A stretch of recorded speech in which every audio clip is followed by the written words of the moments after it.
Market లో invest చేసి మీ డబ్బులు డబుల్ చేసుకోవాలనుకుంటున్నారా? సుందరరామిరెడ్డి గారి లైవ్ సెమినార్ కి అటెండ్ అవ్వండి.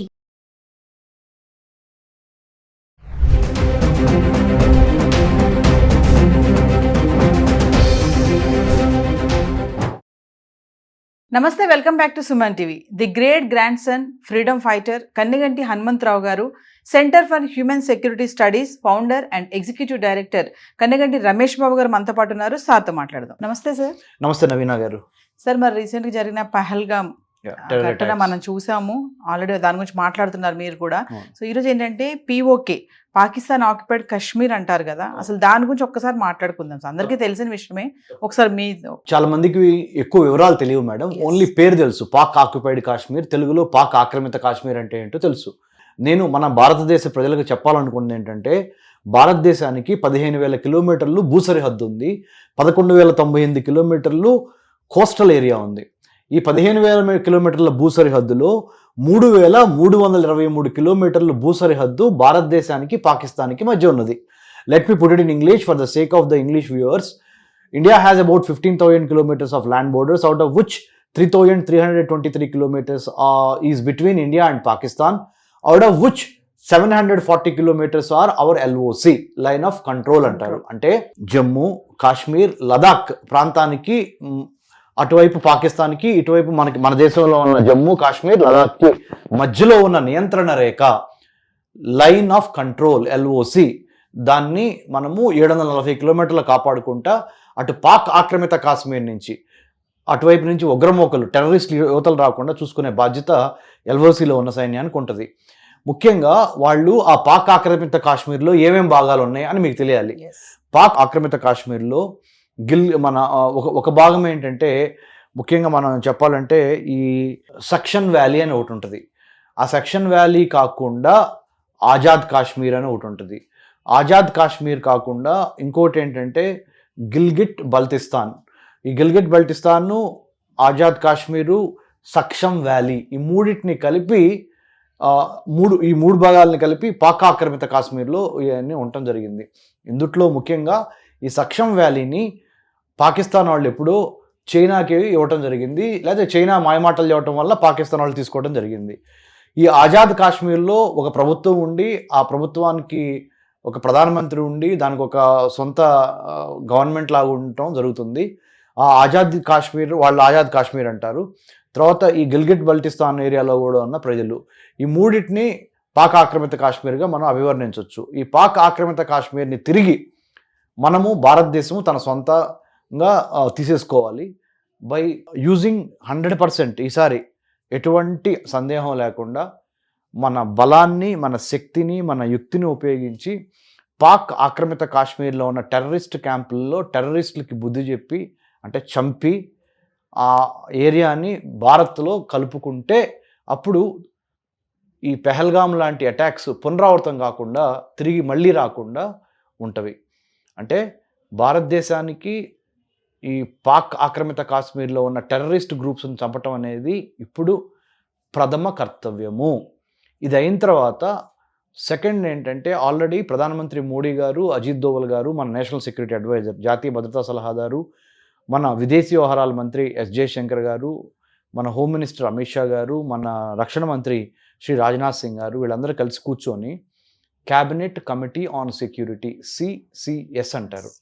ఈ CCS మీటింగ్ పెట్టుకొని ఒక 5 ఇంపార్టెంట్ పాలసీ డెసిషన్స్ తీసుకున్నాయి. అంటే ప్రభుత్వ విధి విధానాలు పాక్ ఆక్రమిత కాశ్మీర్లో ఉన్న ఉగ్రవాదులను ఎదుర్కోవడంతో పాటు పాకిస్తాన్కి బుద్ధి చెప్పడానికి ఒక 5 ఇంపార్టెంట్ పాయింట్స్ తీసుకున్నారు. నెంబర్ 1 ఏంటంటే, పాక్ హై కమిషన్, భారతదేశం యొక్క రాయబార కార్యాలయము ఇస్లామాబాద్లో ఉంటుంది, పాకిస్తాన్ క్యాపిటల్. భారతదేశ క్యాపిటల్ అయిన న్యూఢిల్లీలో పాకిస్తాన్ హై కమిషన్ ఉంటుంది. ఆ పాకిస్తాన్ హై కమిషన్లో పనిచేస్తున్న ఉద్యోగుల్ని 40% నుంచి 50% వరకు తగ్గించేసేసాం. వాళ్ళందరినీ ఇంటికి పంపించేసాం. తర్వాత 48 గంటల్లో పాకిస్తానీలు ఎవరైనా భారతదేశంలో ఉంటే వాళ్ళందరూ తిరిగి వెళ్ళిపోవాలని మనము అల్టిమేటం ఇచ్చాం. చాలామంది హైదరాబాద్ నుంచి కూడా ఒక 200 మందిలో ఒక 197 వరకు ఖాళీ చేసి ఇక్కడి నుంచి హైదరాబాద్ నుంచి వెళ్ళిపోయారు. ఇంకా కొంతమంది ఉంటే వాళ్ళని కూడా వెళ్ళిపోమని తెలంగాణ రాష్ట్ర DGP డాక్టర్ జితేంద్ర ఐపీఎస్ గారు ఆదేశాలు ఇచ్చిన ప్రకారము వాళ్ళని కూడా పంపించే ఏర్పాట్లు జరుగుతున్నాయి. ఇది రెండోది. మూడోది, అన్నిటికీ మించి సింధు నది జలాలు 1960 ఒప్పందంలో ఇండియాకి పాకిస్తాన్కి మధ్య సింధు నది జలాల్లో ని మనం ఆపేయటం జరిగింది పాకిస్తాన్కి వెళ్లకుండా.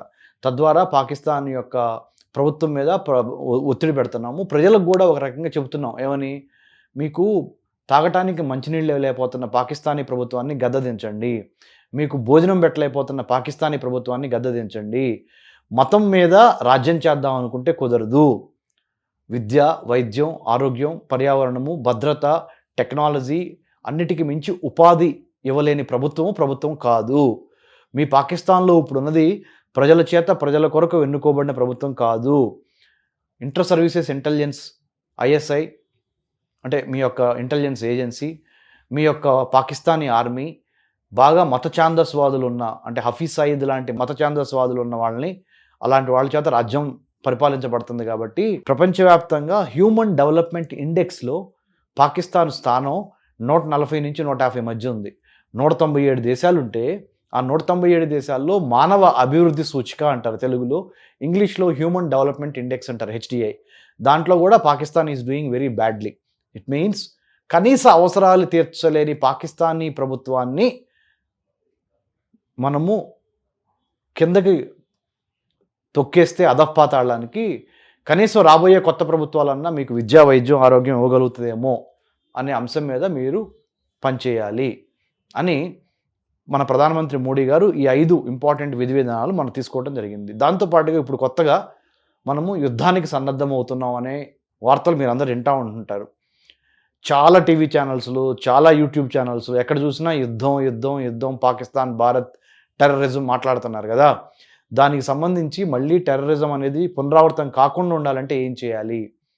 యాంటీ టెర్రరిజం అంటేనేమో ఇమ్మీడియట్గా ప్రభుత్వము లేదా పోలీసులు, మిలిటరీ వాళ్ళు తీసుకునే చర్యలు టెర్రరిజాన్ని అరికడటానికి యాంటీ టెర్రరిజం అంటే. కౌంటర్ టెర్రరిజం అంటే ఏంటంటే ప్రభుత్వ పరంగా ఫ్యూచర్లో మళ్ళీ టెర్రరిజం రాకుండా ఉండటానికి ఎటువంటి నిర్ణయాత్మకమైన చర్యలు తీసుకుంటాం అనేది కౌంటర్ టెర్రరిజం పాలసీ. నేను కౌంటర్ టెర్రరిజం పాలసీ చదువుకోవడానికి చాలా దేశాలు వెళ్ళి చదువుకొని వచ్చాను. అందుట్లో భాగంగా భారత ప్రభుత్వానికి కూడా ఇవాళ నేను మన centre for human security studies ద్వారా కౌంటర్ టెర్రరిజం పాలసీ అందరికీ చెప్పబోతున్నాను ఈవినింగ్ లోపల. అది మీ అందరికీ తెలుసుద్ది. అంటే మూలాల్లోకి వెళ్ళి ఉగ్రవాదాన్ని ఆపాలి, లేదా మళ్ళీ ఇలాంటి ఉగ్రవాద టెర్రరిస్ట్ ఇన్సిడెంట్స్ గత 40 ఏళ్ళ నుంచి మనం చూస్తూనే ఉన్నాము, ఇక చూడకూడదు అంటే ఏం చేయాలో నేను చెప్పబోతున్నాను. తర్వాత మళ్ళీ ఇంకొక వీడియోలో దాని గురించి విపులంగా చెప్తాను. నవీన గారు, ఇదండి సంగతి. Thank you sir. Thank you. జై హింద్ అండి.